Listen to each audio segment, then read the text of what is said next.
Ate! Ano? Anong balita? Nakita niyo ba? Ate, wala eh. Binayaran ko na lahat ng pwedeng bayaran pero wala talaga. Tapos nag-post na rin ako ng may reward pero wala pa rin talaga. Ako naman, lahat na ng ex ko ng mga pulis, tinanong ko na. Tapos lahat ng mga kaibigan ko sa police stations, pinuntahan ko din. Wala daw talaga, ate. Ate, anong gagawin natin? Nay! Tay! Patawarin mo kami! Nag-fail kami kay Twinkle! Hindi namin siya naprotektahan! I'm sorry! Mom and Dad! Sana gabayan niyo siya pabalik sa amin, Mommy and Daddy!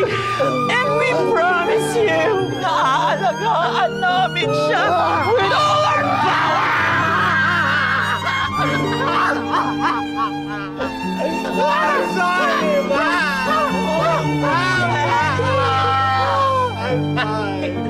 Twinkle! Ano nangyari sa'yo? Ano nangyari sa'yo?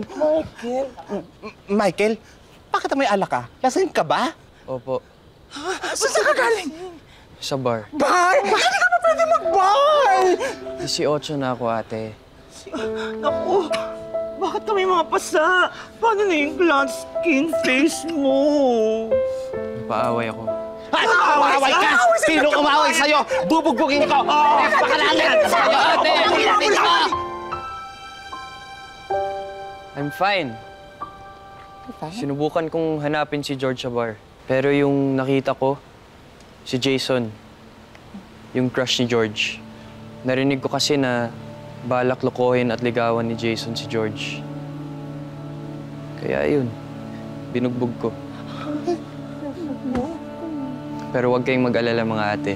Mas bugbog sarado yun kaysa sa akin. Strong boy yata tong kapatid nyo. I'm so sorry mga ate. Alam kong mali yung sinabi ko last time. And tama din si George. I need to grow up. Kaya mga ate, hindi niyo na po ako baby. At mas lalong, hindi na po ako ninyo baby girl. Dahil boy po ako. At si George, siya yung gusto kong maging first girlfriend. Mga ate, I want to be a full-grown man. Alam mo, Michael, naiintindihan ka namin. Tanggap ka namin kahit hindi ka Becky, katulad namin mga sisters mo. Tanggap ka namin kahit straight na lalaki ka. And we will support you. Pero please naman, alagaan mo naman yung skin mo. Huwag mo hayaang magkaroon ka ng pasa at saka sugat. Dapat glass skin ka pa din. So,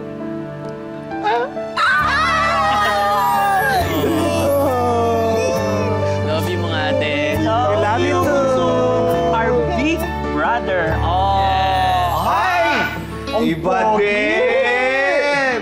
Ang gwapo naman ng big brother namin!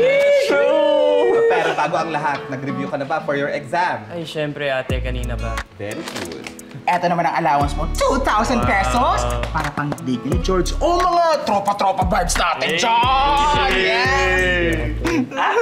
Eto, kailangan mo pa rin to. Sunscreen at cologne. Siyempre, dapat lagi kang pogit mabango. Para naman hinahabol ko ng mga girls out here. Yes. Pero ito, seriously speaking ha, don't break anyone's heart, okay?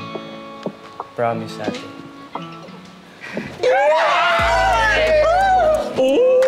Laki-laki mo na. Mga ate.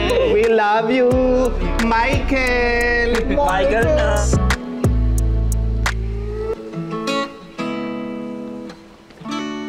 Michael,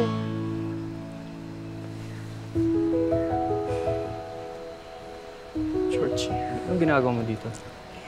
nabalitaan ko kasi na inaway mo daw si Jason. I can explain. Narinig ko kasi na... Alam ko na, pero mabuti na nga na ginawa mo yun. Doon ko nalaman kung gaano ka walang hiya pala talaga yun.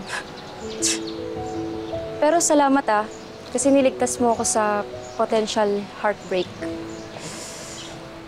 Ikaw lang naman. Ha? Hindi, wala. Sige na nga. Anong sige na nga? Pwede ka na ulit maligaw. Binibigyan na kita ng chance. Talaga?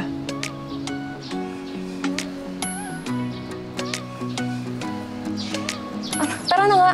Sabay na tayo pumasok.